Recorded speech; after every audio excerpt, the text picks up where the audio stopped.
દાહોદમાં મનરેગા યોજનાની મંજૂરી માટે કોંગ્રેસના ધરણા કાર્યક્રમ। કોંગ્રેસ પાર્ટીએ તાજેતરમાં દાહોદ સેવા સદનની બહાર મનરેગા યોજના હેઠળ પ્રોજેક્ટ્સની મંજૂરી માટે ધરણા કાર્યક્રમ યોજ્યો।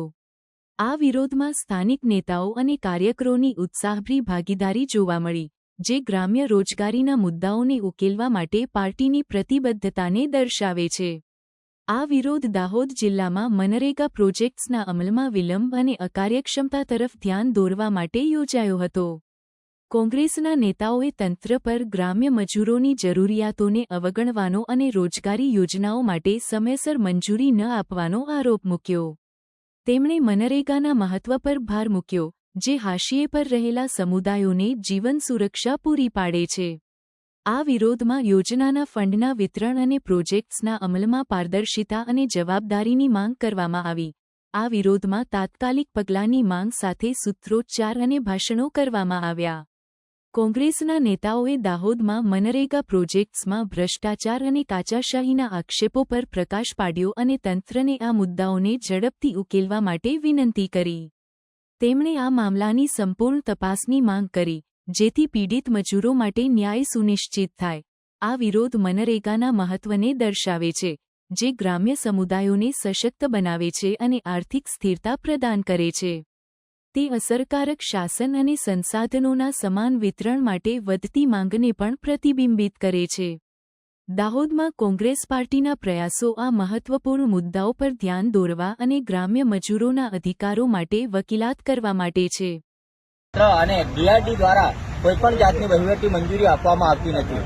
આ જિલ્લો એક આદિવાસી વિસ્તાર જિલ્લો ધરાવે છે। અહીંના ગરીબ લોકો જ્યારે રોજગારી માટે બહાર ગામ જતા હોય છે, સુરત, અમદાવાદ, અને ત્યાં પોતાના પરિવાર સાથે, નાના બાળકો સાથે ત્યાં મજૂરી કરે છે, ત્યારે આજે અમે આ આદિવાસી સમાજના અને ગરીબ લોકો માટે દાહોદ જિલ્લા કોંગ્રેસ સમિતિ દ્વારા અમે આજે ધરણા પર ઉતર્યા છે।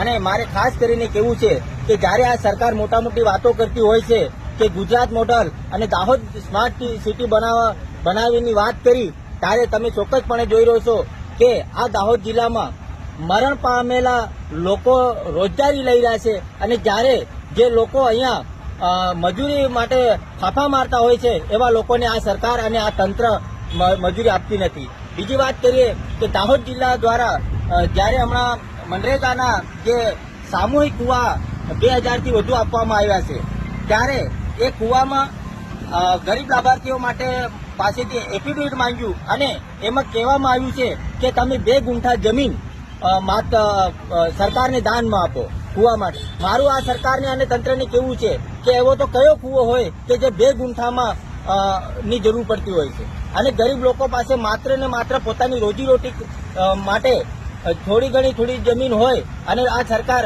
માત્ર કુવા આપવાની લાલચે 2 ગુંઠા જમીન લેતી હોય છે, ત્યારે અમે ખાસ કરીને આ દાહોદ જિલ્લા તંત્ર અને દાહોદ જિલ્લાના તમામ જે ભાજપના ભ્રષ્ટાચારી નેતાઓ છે એમને અમે વખોડીએ છીએ। અને આ ગરીબ જનતા માટે અમે આજે ધરણા પ્રદર્શન કર્યું છે, અને આવનાર સમયમાં જો આ લોકોને રોજગારી ના આપવામાં આવે તો અમે ઉગ્ર આંદોલન પણ કરીશું, અને જ્યાં સુધી આ લોકોને જે વહીવટી મંજૂરી મને ના આપવામાં આવે ત્યાં સુધી અમારા ધરણા પ્રદર્શન ચાલુ રહેશે। સંજયભાઈ નીનામા, દાહોદ જિલ્લા યુથ કોંગ્રેસ। કાયદો હોવા છતાં આપણે રોજગારી કેમ નથી આપતા? લોકો આજે 30-35 વર્ષથી માઇગ્રેશન કરે છે મજૂરી માટે, એને કેમ રોકી શકતા નથી? માઇગ્રેશનને કારણે શિક્ષણમાં બી છોકરાઓને શિક્ષણ લેવામાં તકલીફ પડે છે, સ્વાસ્થ્યમાં પણ અસર પડે છે। આ બાબતે અમે કલેક્ટર પત્ર આપ્યું હતું કે સાહેબ તમે 5 દિવસની અંદર નરેગાના કામો નહીં હોય તો અમે ધરણા પર ઉતરશું, પરંતુ આ તંત્રે એ વાત સાંભળી નહીં, એટલે અમે ધરણા પર ઉતરવા માટે મજબૂર થઈ રહ્યા છીએ। લોકોને કામ મળે અને શિક્ષણનું સ્તર ઊંચું આવે, સ્વાસ્થ્યનું સ્તર ઊંચું આવે, એના માટે અમે બેઠા છે। એની સાથે સાથે જે આ સ્માર્ટ મીટરો નાખવા માંડ્યા છે એ પણ એક અદાણી અને અંબાણીને ઉઘાડી લૂંટ છૂટ આપી રહ્યા છે। એની સાથે સાથે 4000 કરોડ રૂપિયાનું પ્રીમિયમ છુપાવવામાં આવ્યું, જે આ ભૂમાફિયાઓ ની પૂછપરછ થઈ અને પછી પાછા ક્યાં ભીન લેવામાં આવ્યું અને એ છૂટી ગયા, તો સરકારે શું એમને પ્રીમિયમ ભરાવડાયું, એમને દંડ કર્યો, એમને સજા કરી કે કેમ? ટ્રાયબલની અંદર હજારો કરોડની ઉચાપત થઈ, ફરિયાદ થઈ, અને એની અંદર પણ સંડોવાયેલા વ્યક્તિઓ આ સમયમાં મહિના 15 દિવસમાં છૂટ્યા એની અંદર પણ ભીનું સંકેલવામાં આવ્યું તો ક્યાં ને ક્યાં સરકાર અને તંત્ર મિલીભગત કરે છે અને આ બધું છુપાવી દેવામાં આવ્યું છે. તમામ એને છોડી દેવામાં આવ્યા છે. તો ટ્રાયબલની 1000 કરોડની ઉચાપત થઈ એ વસૂલવામાં આવ્યા કે નહીં એક પણ એ ચર્ચાનો વિષય છે. 1000 કરોડનું પ્રીમિયમ છુપાવવામાં આવ્યું, ખોટા એનએના પુરાવા મેળવવામાં આવ્યા. એ લોકો પાસે સરકારે આ પ્રીમિયમ વસૂલ્યું કે કેમ એ પણ એક ચર્ચાનો વિષય છે. અને નરેગાની અંદર દેવગઢ બારિયા છે એની અંદર મંત્રીપુત્રના ખાતાની અંદર 240 કરોડ રૂપિયા એક સાથે એમાં નખાતા હોય અને બીજા તાલુકાના આદિવાસી ગરીબ પ્રજા મજૂરી માટે આમ તેમ ફાફા મારતી હોય, અમદાવાદ, વડોદરા, સુરત, ભરૂચ બધે 1000 500 કિલોમીટર દૂર જતી હોય, પણ સરકાર આ કાયદાનો અમલ કેમ નથી કરતી? તળાવો ઊંડા કેમ નથી કરાવતી? રોડ રસ્તા કામો કેમ નથી લેતી?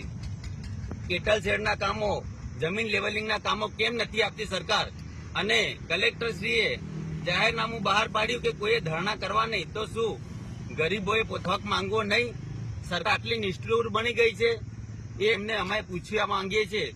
આજે અહીંયા અમે દાહોદ જિલ્લા કોંગ્રેસ સમિતિમાં અમારા જિલ્લા વિરોધપક્ષ નેતા કિરીટભાઈ, માજી ધારાસભ્ય ચંદ્રિકાબેન, માજી ધારાસભ્ય વજુભાઈ, શહેર પ્રમુખ આસિફભાઈ અને યુથ કોંગ્રેસ પ્રમુખ સંજયભાઈ અને તમામ અમારા દાહોદ જિલ્લાના નેતા જયેશભાઈ અને તમામ મારી સાથે બેઠેલા તમામ કોંગ્રેસી કાર્યકરો અહીંયા અમે બેઠા છે અને સરકાર જ્યાં સુધી જવાબ નહીં આપે ત્યાં સુધી અમે અહીંયાથી ઉઠવાના નથી એવો નિર્ણય લઈને આજે અહીંયા બેઠા છીએ.